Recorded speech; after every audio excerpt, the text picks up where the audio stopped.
cemeteries, strange voices, and terrifying teenage memories. This episode is full of stories that will have you reflecting on your youth, or perhaps trying to forget the unsettling things of your past. Welcome back to Alone in the Woods, a podcast about scary and allegedly real encounters that happened in the great outdoors. Send me your story so I can narrate it on the show at eriecast.com/outdoor. Leave us a review and rating on Apple and Spotify. Then check out eriecast.com for more terrifying free podcasts. By the way, you can leave comments on Spotify now. So let me know which of today's stories you thought was the creepiest, or tell me what topics you want to hear next. Heck, you could even tell me what kind of background ambience you prefer.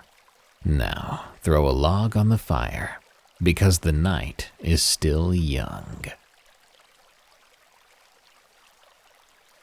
Reservation Sleepover Horror Story from ClouddReamer.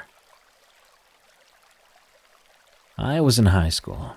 It was either 2008 or 2009. I grew up in a small town in Arizona, right on the edge of the Navajo Nation reservation. My best friend Key was Navajo, and we'd been tight since elementary school. One weekend, Key invited me and our other buddy Marcus to stay at his grandmother's place on the res. We were all 16 then. We'd just gotten our licenses and were itching for some independence. Key's parents were cool with it, as long as his grandma was there, and my folks trusted Key's family, so they gave me the green light. Friday after school, we piled into Marcus's beat-up Chevy and headed out. Key's grandma lived way out in the boonies, like 2 hours from the nearest real town. As we drove deeper into the reservation, the landscape got more and more desolate. Just miles of red rock and scrubby vegetation under a huge sky. We finally pulled up to Key's grandma's place, just as the sun was setting. It was this small, weathered house with a couple of old trucks parked out front. Key's grandma came out to greet us. She was a tiny, wrinkled lady, but she had this presence about her, like you could tell she'd seen some crap in her day. She got us all settled in, fed us some amazing homemade fry bread, and then pretty much left us to our own devices. We hung out, shooting the crap and playing cards, just being normal teenagers. Around midnight, we decided to go for a walk. The night was clear and the stars out there were insane, like a blanket of light across the sky. We wandered away from the house, passing a bottle of Jack that Marcus had swiped from his dad.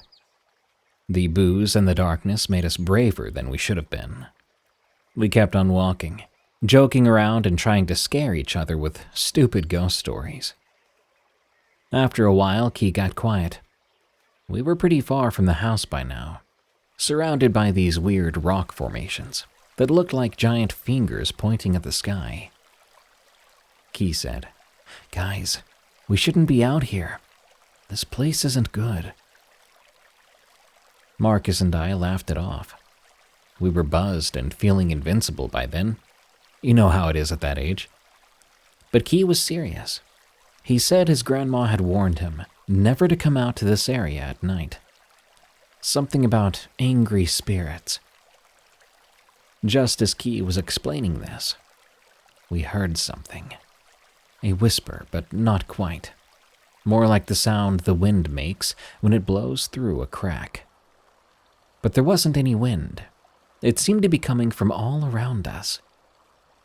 We all froze, the sound growing louder, more like a moan now. Then we saw movement out of the corner of our eyes. Just quick flashes of something. Dark shapes darted between the rocks. Marcus tried to act tough, calling out, "Who's there? This isn't funny." His voice echoed off the rocks, and for a second, everything went dead silent. Then all heck broke loose. The moaning turned into screams. Not like human screaming, but this high-pitched wail that made my teeth hurt. The dark shapes started to move faster and began to circle us. I caught glimpses of what looked like people, but wrong, like their proportions were all messed up. Long twisted limbs and heads that were too big for their bodies. What else could we do but run? We ran, taking off back in the direction of Key's grandma's house, stumbling over rocks and brush in the dark. I could hear those things behind us, that awful screaming getting closer. Something grabbed my ankle and I went down hard. I rolled over and saw something looming over me. In the starlight, I could make out its face. It was like a human's face that had been melted and stretched. Its eyes were huge and completely black, and its mouth was opening way wider than any mouth should. I screamed and kicked out, my foot connecting with something solid. The thing let go, and I scrambled up, running to catch up with Key and Marcus. We could see the lights of the house now, and we pushed ourselves to run faster. We soon burst through the front door, slamming it behind us. Key's grandma was there in an instant, taking one look at our faces and ushering us into the kitchen. She started to burn some kind of herb that filled the house with thick, fragrant smoke. All the while we could hear something outside, and screams which slowly faded as the night wore on. When the sun came up, those things were gone. Key's grandma set us down and explained.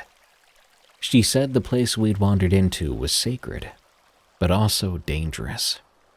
The spirits there did not take kindly to outsiders, especially at night. She chewed us out for being so stupid, but I could see the fear behind her anger. She knew how close we'd come to, well, something bad. We didn't talk much on the drive home. I felt embarrassed for getting in trouble like that, and for doing something so stupid that possibly could have killed us. We'd seen something that night that shouldn't exist, something that challenged everything that I personally knew about the world. I wish I could say we learned our lesson, that we never did anything like that again. But teenagers are teenagers, and they don't learn their lessons easily.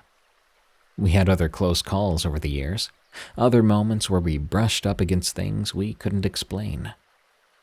But that night on the reservation was the first time I realized the world is a whole lot stranger and scarier than we like to think. Colorado Creature from Hunt of the Jake.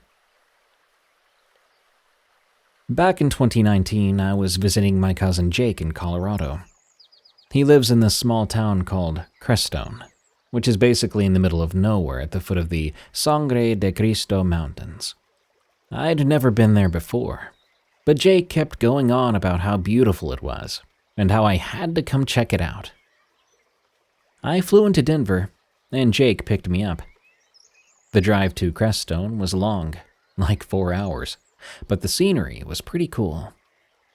We got to his place late afternoon, and just chilled that evening. We had some beers on his deck, watching the sunset over the mountains. It was gorgeous, I'll give him that. The next day, Jake wanted to show me around the area. He's big into hiking and camping and all that outdoorsy stuff. I'm more of a city guy myself, but I figured, when in Rome, right? So we packed up some supplies and headed out to the place called the Great Sand Dunes National Park. It's this weird area where there's massive sand dunes right up against the mountains. Looks like someone dumped part of the Sahara Desert in Colorado or something. We hiked around the dunes for a while, which was harder than I expected. Walking in sand is no joke, especially when you're going uphill. By early afternoon, we were pretty beat, so we decided to head back to the car and find a spot to camp for the night. Jake knew this secluded area in the nearby forest, where we could set up without any other people around. We drove for about 30 minutes, then pulled off onto this dirt road that wound through the trees. After a few more minutes, Jake parked and we grabbed our gear. We hiked maybe half a mile into the woods before finding a small clearing next to a stream.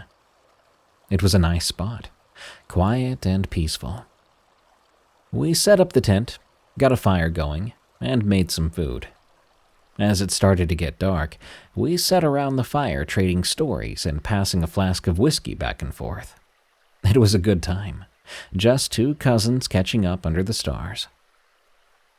Around 11 p.m. or so, we decided to turn in. The temperature had dropped quite a bit, and we were both tired from the day's hiking.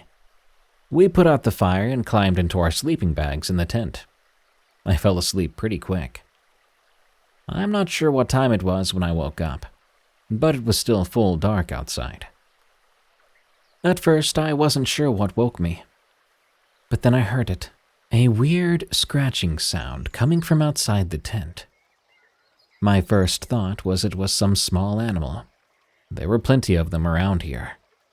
Maybe they were looking for scraps from our food earlier. But then I heard a low growl that definitely didn't sound like any raccoon I'd ever heard. I nudged Jake awake and whispered, "Hey, you hear that?"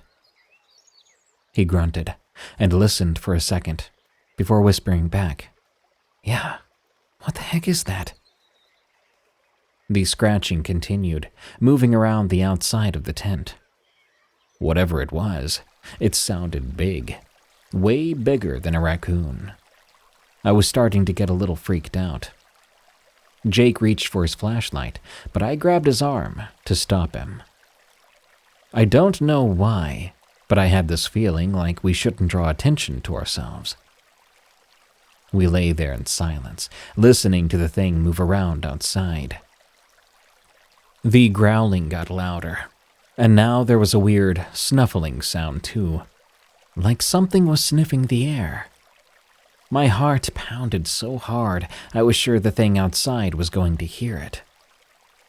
Suddenly, something bumped hard against the side of the tent, right by my head. I nearly jumped out of my skin. Jake let out a muffled, "Crap!"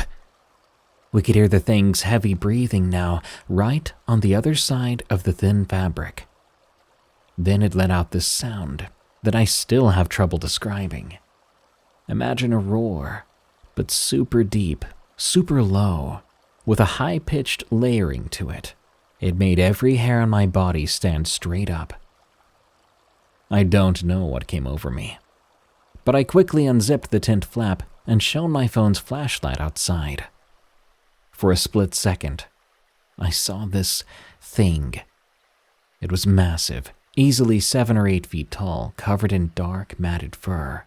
Its face was like a mix between a bear and a person, with these glowing yellow eyes and flat face. As soon as the light hit it, the creature let out another of those horrible roar shrieks and took off into the woods. I could hear branches snapping as it crashed through the brush. Jake and I just sat there for a minute, completely stunned. Then we both started to talk at once. "What the heck was that? Did you see it? We gotta get out of here." We scrambled to grab our essentials, leaving the tent and most of our gear behind. We ran back to the car, constantly looking over our shoulders. The whole time I kept expecting to hear that roar again, or to find some eyes looking at me in the dark. We made it back to the car, and Jake peeled out of there, spraying gravel as we fishtailed onto the main road. We drove straight back to his place in Crestone, not saying much the whole way. I think we were both still trying to process it. When we made it back, we cracked open a couple of beers and tried to talk it through. Jake suggested it might have been a bear, but we both knew it wasn't right. No bear moves like that. No bear makes those kinds of sounds. I've seen photos of the supposed Bigfoot tracks and stuff, but I'd always thought it was just bullcrap. But now I'm not so sure. We went back the next day to get our tent and the rest of the gear. I really didn't want to, but I also felt like we needed to see the place in daylight, to try and make sense of things. When we got there, the campsite was a mess. The tent had been shredded, and there were these huge, weird footprints all around. They were kind of like bear tracks, but a bit too long, with toes that looked more like fingers. Jake got excited, talking about how we should report it to some Bigfoot research group. But I shut that down. At least for me, I didn't want my name associated with this. I'm not even sure why I'm writing this now. I guess because I can be anonymous. I cut my trip short after that, and I flew home early.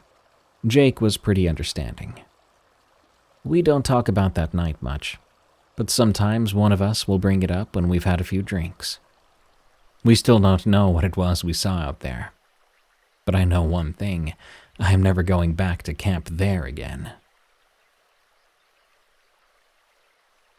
Are Skinwalkers migrating to other countries? From Ash.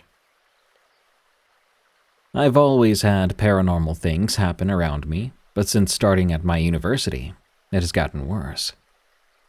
I won't go into too much detail about the history of the place, but I will bring up some key info as my encounter happened on the grounds. In New Zealand, this university is an infamous paranormal hotspot, as it used to be a mental hospital, one of the longest running in the country's history. The site was used as a medical security prison after the hospital closed and has been a university for around 30 years. Some of the old buildings remain but are no longer used for teaching and are currently being demolished, as both the prison and hospital were known for treating patients with cruelty. I'm just giving you this info so you have an idea of the negative energy attached to the place and how it's a paranormal hotspot, which might be intriguing to certain cryptids. It was the early hours of the morning. Only a few beams of light were on the horizon from the morning sun. I just wanted to relax, so I walked across campus to a creek hidden among some native bush. The creek was close to the motorway and some busy streets, but the cars just caused a quiet hum. It was peaceful just sitting there on the grass bank, listening to the dawn choir of birds. I was watching the algae float on the creek, searching for fish in the water. I suddenly felt like someone was watching me. Goosebumps prickled up on my skin, and I felt freezing cold, even though it was a very warm autumn. I was nervous to take my eyes off the water, as I didn't know if it was just my brain playing a trick on me, or something real. I closed my eyes and took in a deep breath when I heard it. Footsteps. At that point, I was grateful I'd placed my pocket knife in my pocket before going to the creek for safety. Not that it could help if anything seriously went wrong. Just might scare someone enough for me to get to safety. I heard a splash in the creek opposite me, causing me to subconsciously open my eyes. There in front of me stood a friend. His face was wrong, his smile uncanny. He was also supposed to be on the other side of the country. Definitely didn't have enough money to travel to surprise me. And if so, he would not have been able to keep it to himself. This thing in front of me was not my friend, even though it looked like him. I stood up quickly and began to slowly step backwards, keeping my eyes trained on this thing. It began to move its mouth like it was talking to me, but no words came out. Its mouth was pitch black and seemed to absorb all the light the rising sun was giving off. "Go away," I remember saying to it in a very shaky voice, yet as stern as I could muster. This just made the creature's smile grow. Then I began to hear it laugh. Its laugh was high-pitched yet deep and guttural. It seemed to echo in my head, not traveling through my ears. I started to shake my head, whispering, "No, no, no," as the laughs continued. It took a step forward, further into the creek, and closer to me. Instinctively, I took a few steps back, hitting a tree behind me. The laughing grew louder, and it began to take more steps as I stood there too afraid to move. The creature stopped only a few meters away, twisting its head down so the back of it was against its chest, and eyes still pointed to me. Its fingers seemed to grow longer then, and it stopped laughing. I thankfully began to hear chatter as two people nearby began to walk down the path to the creek. I turned my head to look at them. They looked at me, confused. I looked back at the creek, and the creature was gone. In its place was an eel at the water's edge. I stepped closer to grab my bag. The eel then opened its mouth to the same black void I'd seen on that creature, pretending to be my friend. This happened earlier this year, and ever since I haven't been able to find any true explanation for it. The creature resembled nothing known in New Zealand myths and folklore, and I haven't been able to find anyone with a similar experience online who are in the same country. The only explanation I have is that possibly it was a skinwalker of some sort, but not the traditional Navajo skinwalker variety. For starters, they're not supposed to be able to morph into people or be in a whole different continent. I can't help but form a theory, though. Have skinwalkers, like other animals, adapted to live beside humanity? With an all-time high in trade between countries, have they found a way to travel the seas?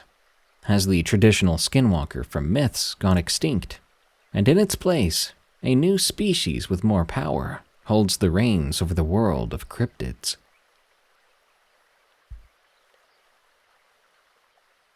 Two Scary Woods Stories from Cricket Girl 20. When I was in high school, I had a friend who I'll call Jake. This was the 10th grade. Jake lived on a farm, and beyond that was a patch of woods that he loved walking his dogs in. Jake had 5 dogs, but the 2 involved in this story were named Rocky, a Vizsla, and Goose, a Gordon Setter. It was a weekend, so I went to Jake's place to hang out. I absolutely loved going there. I felt happy being out in the country.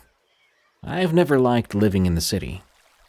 On this particular day, I helped Jake with his weekend chores, which included feeding the chickens and letting the horses out into the pasture. All of Jake's dogs were friendly, but Rocky and Goose really took a liking to me. Every time I visited, they would dash down the driveway to greet me. After we finished the chores, we decided to go for a walk in the woods. As we headed towards the woods, Rocky and Goose followed us, darting ahead before stopping at the tree line and looking back to see if we were still following.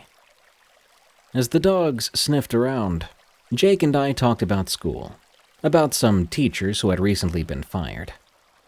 We could hear the birds, saw some deer, and even spotted a couple of rabbits hopping across the trail.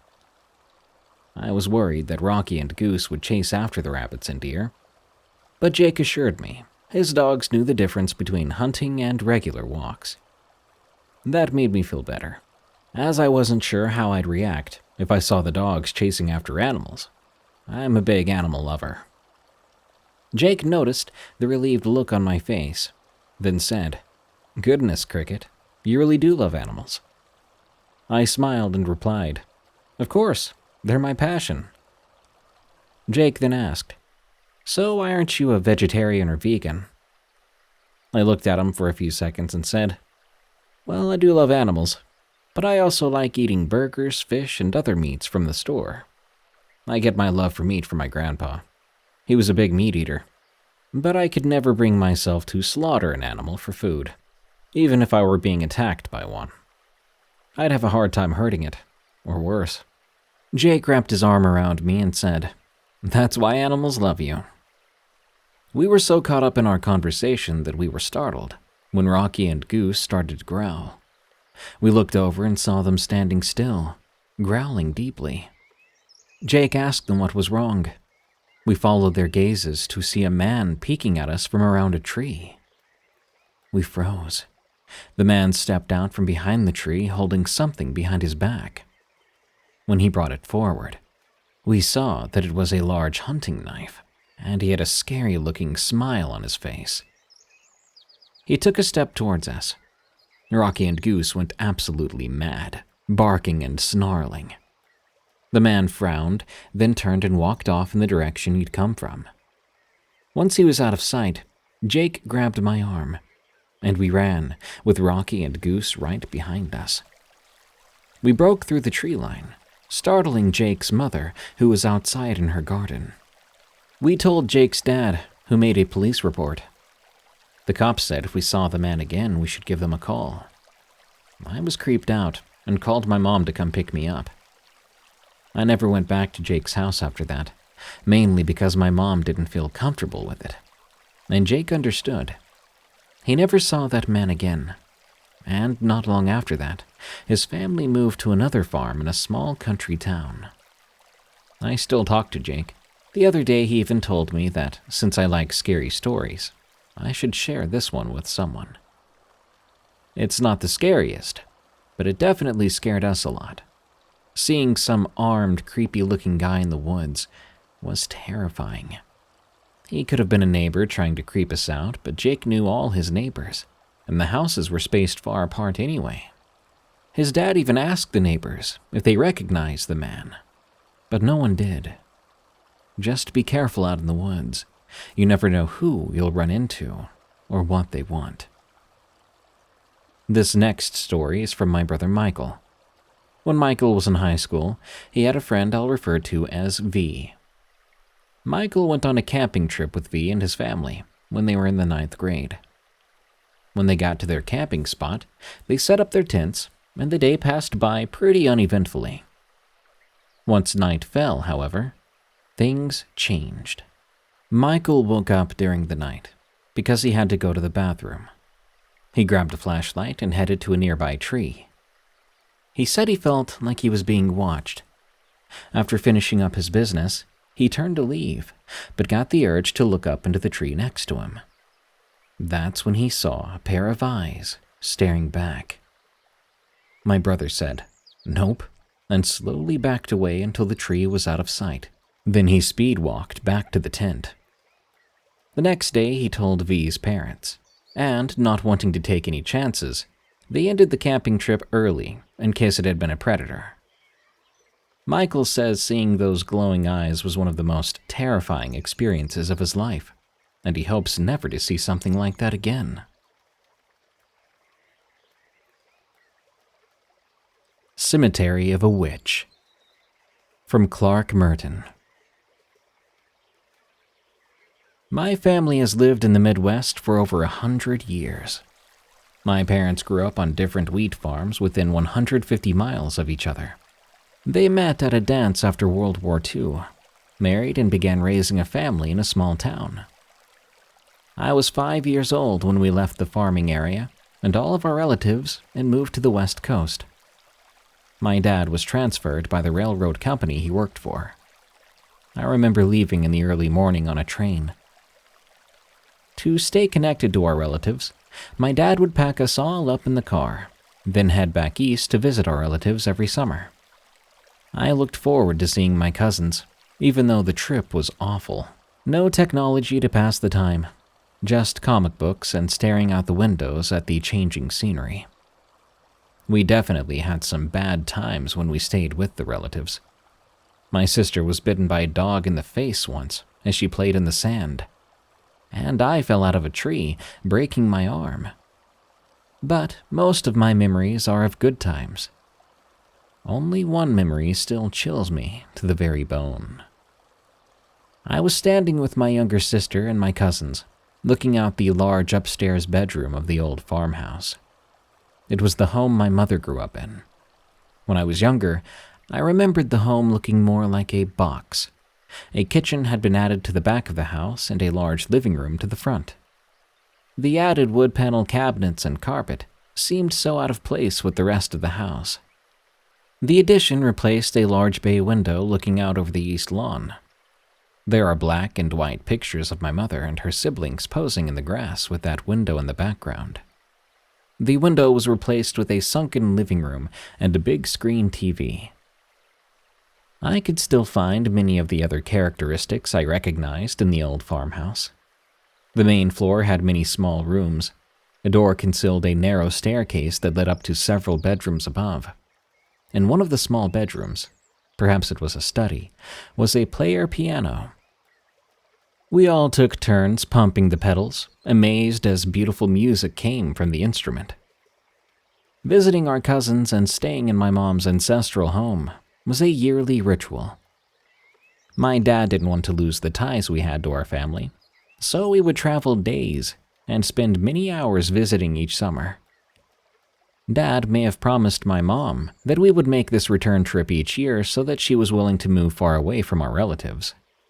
Typically, there are several small bedrooms upstairs in old farmhouses in the Midwest. There's also a large bedroom built to accommodate most of the younger kids. I loved staying in this large bedroom. There were 4 double beds, one in each of the corners and lots of space in between. We spent many hours there playing board games, listening to a record player, and telling some of the scariest ghost stories I've ever heard. On that particular afternoon, as we stood in front of the large bedroom window, my cousin told us about the graveyard in the distance and its infamous history. It was known to be the final resting place of a witch. I could see the overgrown bushes and large trees on the horizon. That was where the witch was buried without her head. We all peppered her with questions about the witch. I can still hear the excited chatter of my cousins filling the room. How did she die? How did she know she was a witch? What happened to her? Where was her head? My cousin explained the detail in a slow and breathy voice. She had been murdered by the people in the town nearby many years ago. They had accused her of stealing a baby. I drew short, shallow breaths as she continued. No one knew why she had done it, but she was put on trial immediately. She refused to admit knowing anything about the baby's disappearance. The jury was certain she had done it and would not accept anything but an admission of guilt. She was convicted of the crime and sentenced to death. She was taken to the town jail and held there before she would be transferred to the state penitentiary to be executed. In the middle of the night, people from the town came to make sure justice was served. They overwhelmed the guards, took her to a field, and burned her at the stake. When the fire had burned out, her body was found and her head was cut off. Her body was given back to the authorities, but the head was never recovered. These events were never reported in any newspaper, so the only evidence of the incident was an unmarked grave in a lonely cemetery. I could barely breathe. The graveyard was there in the distance. That horrific tale sent chills down my spine. I didn't sleep at all that night. I lay in bed and envisioned the whole story over and over again in my mind. Did she really steal that baby? Why would she even do that? What had happened all those years ago?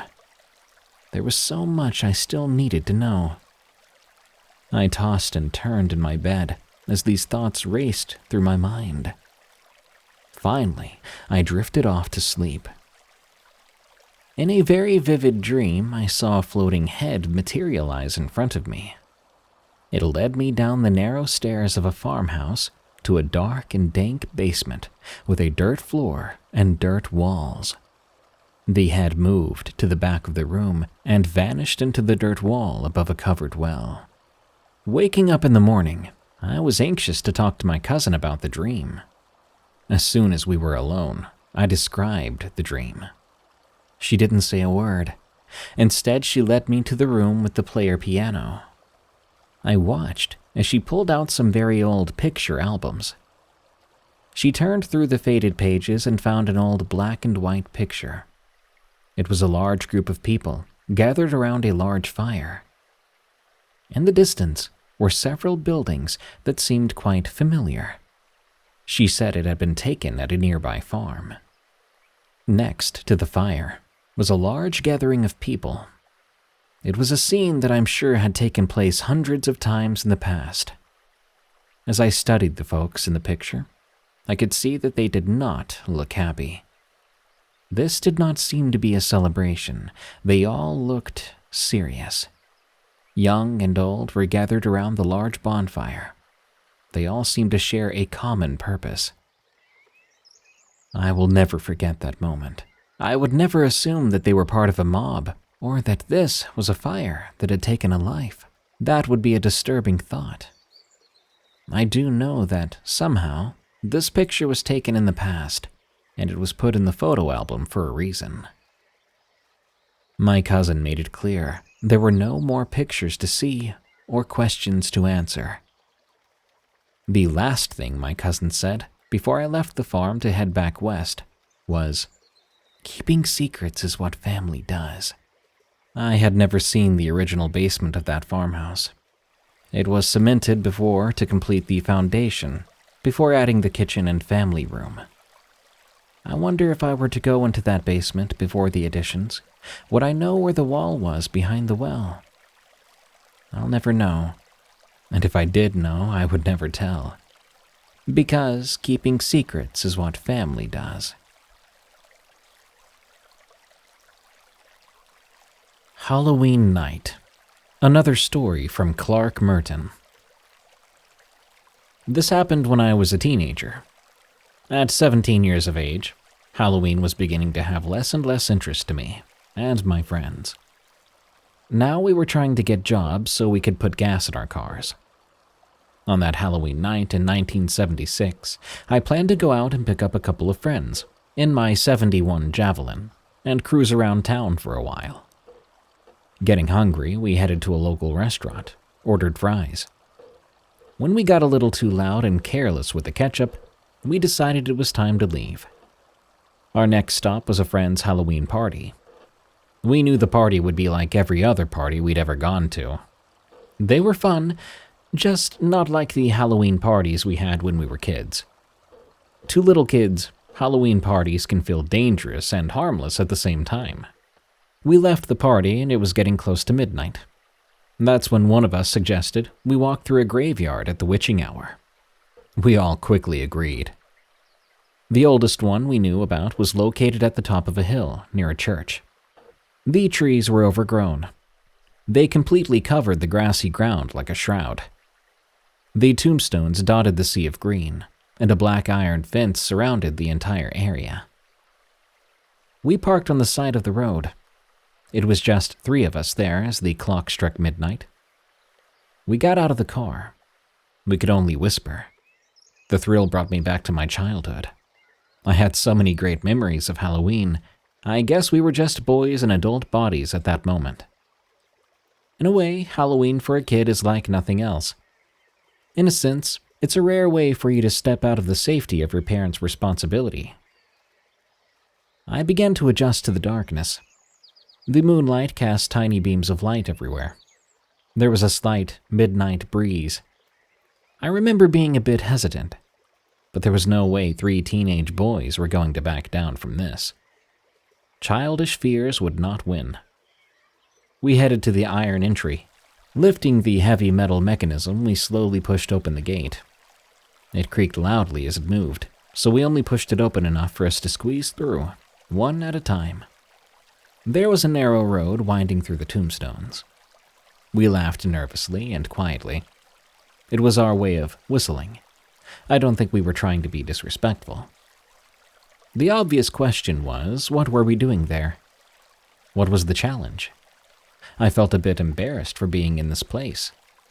Each tombstone represented a soul, someone who once walked the earth, and now was buried in the cold ground alone. There wasn't anything scary about walking through this resting place. Nothing scary about the harmless dead. But then we heard the screams. Our conversation stopped abruptly. The hair on the back of my neck stood straight up. It was the most tortured scream I could imagine. It seemed to be filled with anguish, sorrow, rage. Without saying a word, we were running back to the gate with every ounce of our strength. I'm sure we must have tripped 1,000 times. The whole thing felt like a slow-motion movie, or something you would experience in some fever dream. Somehow we made it back to the entrance all right. We slammed through the opened gate and jumped into my car. I was the driver, and just like the horror movies, I fumbled for the keys.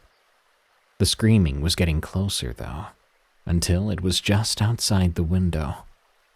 I turned the key, and the engine roared to life. I slammed on the gas, and the tires tore through the gravel until finally getting traction. We sped down the road. I wasn't headed anywhere in particular, just needed to escape those screams. When we were far enough away, I slowed down. My friend tried to start a discussion, but it was too awkward. I wasn't interested in sharing my thoughts. I dropped off my two friends. When I pulled up to their homes, they said goodbye and quickly headed up their walkway in the warm glow of the light. That was the last Halloween I really celebrated by doing something creepy. I make the holiday special for my own kids now. I guess Halloween gets a little more serious when you realize the end is coming for all of us. For those buried in that graveyard, the end had already come. I will never forget those hideous screams. One thing I know for sure, I will never top the thrill of that night.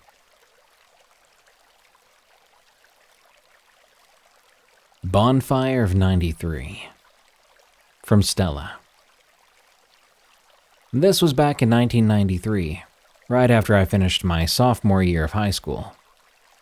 Me and my friends, Jen, Edward, and Danny, were all pumped for summer vacation. We've been talking about this camping trip for months now, planning it out during lunch breaks and study hall.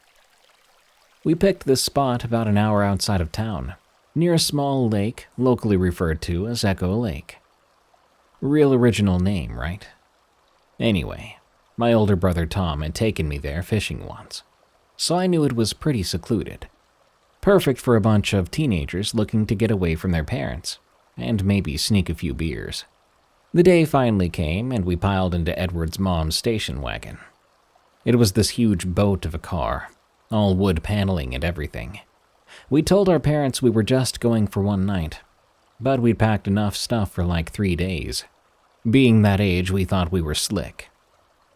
We got to the lake around mid-afternoon. It was a gorgeous day, sun shining and not too hot. We found a good spot to set up camp, about 50 yards from the water's edge. There was this clearing surrounded by thick woods, perfect for pitching our tents in. We spent the rest of the day swimming, goofing around, just being kids. As it started to get dark, we got a fire going, then broke out the food. Edward had managed to swipe a 6-pack of Bud from his dad's garage fridge, so we were feeling pretty bad-a. We were sitting around the fire telling stupid jokes and ghost stories, when Jen said, "Guys, hush. Do you hear that?" We all shut up and listened.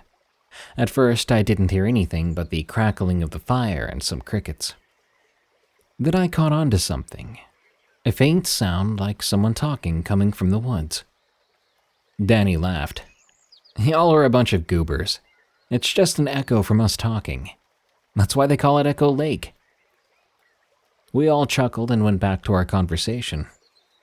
But a few minutes later, it came again. This time it was clearer, and it sounded like definitely words, but all jumbled up.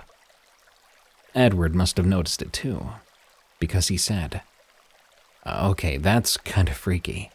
It sounds like it's saying what we're saying, but not quite." We all strained our ears, trying to make out the words. It was like listening to a radio station that's not quite tuned in right. You could almost understand it, but not quite. Jen, always the practical one, said, "It's gotta be some kind of weird echo. The sound's probably bouncing off the lake." We tried to brush it off after that, but the voices kept going, getting more and more clear. And then, things got really weird. I was in the middle of telling this story about how I'd almost gotten caught sneaking out to a party last month, when one of the voices from the woods said clear as day, And then your mom came downstairs. We all froze, because that was exactly what I was going to say next. Danny nervously laughed. Okay, very funny, guys. Who set this up? Did you get someone to go out there? Got a boombox somewhere with a recording? But we all knew none of us had done that. Plus, we were miles from anywhere. There was no way this was a prank. The voices kept coming, sometimes mimicking what we'd just said, sometimes saying things we were about to say. It was like they were plucking the words out of our heads. We were all pretty freaked out by this point. Edward suggested we call it a night and go to bed. Maybe in the morning we'd figure out what was going on. None of us wanted to admit just how scared we were, so we agreed. We put out the fire and crawled into our tents. Me and Jen in one, Edward and Danny in the other. I'm not sure how long I lay there, staring at the top of the tent, listening for those voices. Eventually, I must have dozed off. I'm not sure what time I woke up. It was still dark out, though. That deep darkness you only get when you're far away from city lights. At first, I wasn't sure what woke me up, but then I heard Jen's voice. She was outside the tent. Stella? Stella, come out here. You have to see this. Groggily, I got up without looking over. I unzipped the tent as quietly as I could and stepped outside. The air was cool and damp, and there was this thin mist hanging over everything. I couldn't see Jen anywhere. "Jen," I called out, my voice barely above a whisper. "Where are you?" No reply. I took a few steps away from the tent, peering into the shadows. That's when I saw something moving near this big rock, maybe 20 feet away. I froze then, my heart picking up pace rapidly. I was about to turn and run back to the tent when I caught a glimpse of what was hiding behind the rock. I could tell it was trying to stay out of sight, but I could see part of its body. It had hands, like a person, gripping the edge of the rock. But its head was that of a goat. I could see its eyes reflecting in the darkness just barely. I screamed. I screamed louder than I ever had in my life. I ran back to the tents, yelling for everyone to wake up. Jen was already awake, having been in the tent the whole time, if only I'd looked over and checked. Edward and Danny came stumbling out of the tent, looking confused and scared. "We have to go," I yelled. "Now! There's someone out here with us." They must have seen the terror on my face, because they didn't argue. We grabbed what we could and ran to the car. I could hear Edward swearing as he tried to start the engine. But my eyes were glued to the windows, looking for any silhouettes out there. The engine roared to life, and we drove away. It wasn't until we were almost back to town that Danny finally broke the silence. "Amy, what did you see out there? What had you so freaked out?" I replied, "I heard Jin's voice outside. So I went to check it out, and when I did, I saw this goat-headed thing by a rock."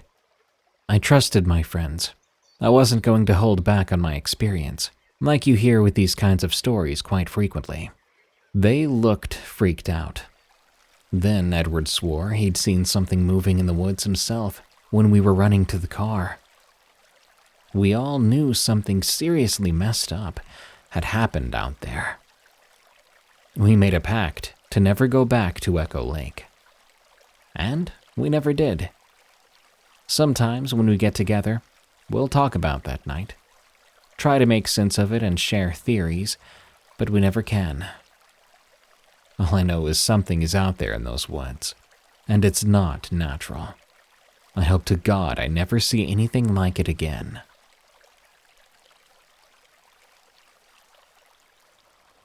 The Singing River. From AndytheClueless. When I was 15, I lived in a small town in upstate New York. One of those places where everyone knew everyone, and most of the excitement came from high school football games and the county fair. My best friends were these twins, Savannah and Preston, and a guy named Ethan. We'd been close friends since elementary school, always getting up to no good together. That summer, we'd gotten really into canoeing. There was a river that ran through the town, and we'd spend hours paddling up and down it. One night, we were all hanging out in Savannah and Preston's basement, talking about going canoeing again. We wanted to do something different. Maybe head out super early and watch the sunrise from the water. Then Preston and Savannah's dad, Mr. Thompson, overheard us. He came downstairs with a weird look on his face. "Sounds fun, but do try to be careful out there," he said. "That river, well, I've heard some strange stories attached to it." Now, for as long as I've known him, Mr. Thompson wasn't the type to believe in ghost stories or anything like that. He was this no-nonsense kind of guy. Worked at the lumber mill for like 30 years. So when he said this, we all sat up straight and paid attention.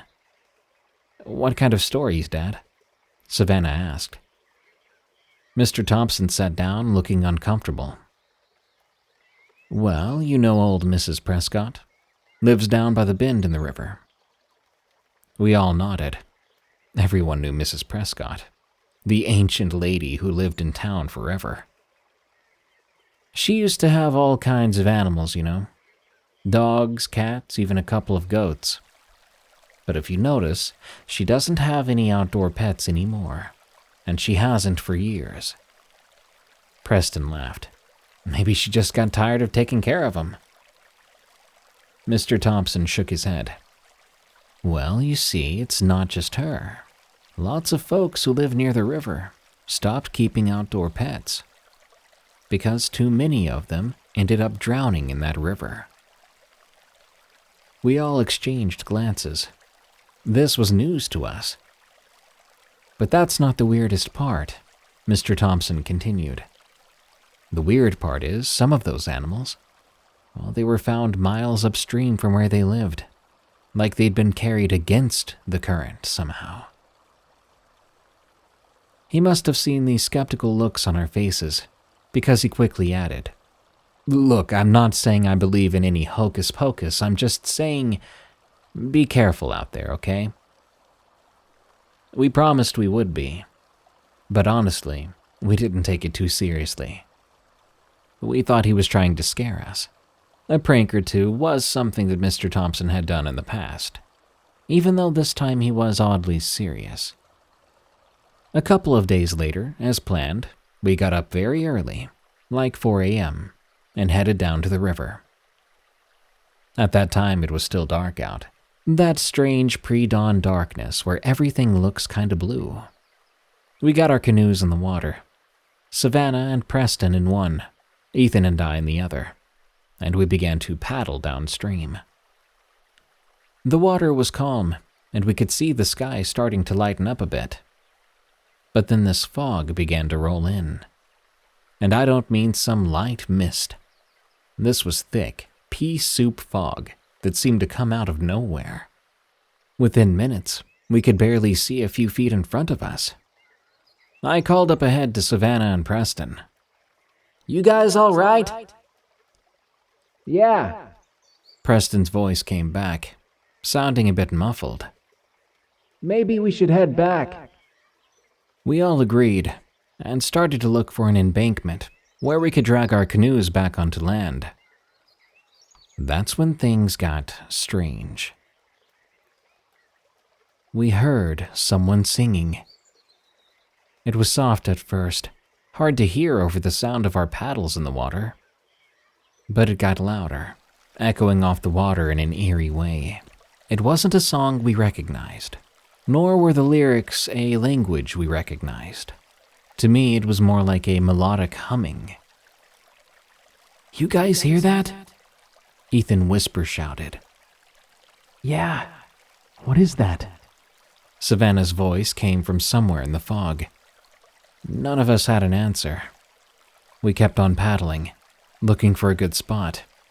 But no matter how long we paddled, we couldn't find anywhere safe enough to get back up. But then at some point, the fog was so thick, we could no longer see the riverbank. This doesn't make sense, Preston said. There was worry in his voice. We should have hit shore by now, somewhere. The singing grew louder, seeming to come from all around us. I swear I began to see things out of the corner of my eyes. Never directly, so I can't be sure it was actually there. But I thought I saw shadows moving. Whenever I'd turn to look, there would be nothing there. Guys, I think I see something in the water, Ethan said. I looked over to the side of the canoe, and for a second, the pattern in the water looked like a face, with dark eyes and a wide mouth, but it faded away very quickly. I convinced myself I was just seeing things, but still I jerked back so hard I nearly tipped the canoe over. We need to get out of here, I said, trying to keep the panic out of my voice. We continued to paddle, the singing still there. But now it was like it was inside my head, drowning out all other noise. But I could hear Savannah crying somewhere in that fog, and Ethan was muttering something, like this isn't real, over and over. Finally, just as suddenly as it had appeared, the fog began to lift. The singing faded away. We found ourselves back at our starting point, the morning sun just starting to peek up over the trees. We sat there in the canoes for a minute. Preston then said, "What time is it?" I looked at my watch and felt my stomach drop. It was 9 a.m. We'd somehow been on the river for over 4 hours. We quickly pulled our canoes out of the water and just sat there on the bank, not saying much just yet, because nothing made sense. Eventually, Savannah spoke. "I have no idea what's happening, but we need to get back home." We all agreed. As we walked back, I could not shake a feeling of wrongness from my mind. We never went canoeing on that river again. In fact, I'm pretty sure none of the group has ever gone near that river, not after these events. To this day, I wonder if we encountered the same thing that's been preying upon the animals in the area. Or maybe it's something different. Or maybe the fog got us really worked up, and we lost track of time with how creeped out we got. But that doesn't explain the singing. If the singing was coming from someone nearby, then why did it sound like it was coming from everywhere at once? There's just too much of this story that I can't make excuses for, or it requires too many excuses. But these are answers I'll never get, and honestly, I don't care to get them, because I'm not going back. Thanks for stopping by our little campsite here at Outdoor Terrors. To hear your story on the show, send it to us at darkstories.org. For more scary stories from me, catch me on my other podcasts, Unexplained Encounters and Tales from the Break Room, on Spotify, Apple Podcasts, or your favorite podcast app. Or go to eeriecast.com for those and even more terrifying podcasts. Follow me on X or Twitter at Prevails, and if you don't mind, leave a rating for Outdoor Terrors on Spotify and Apple Podcasts. Till next time, I'll see you soon when the campfire blazes once again.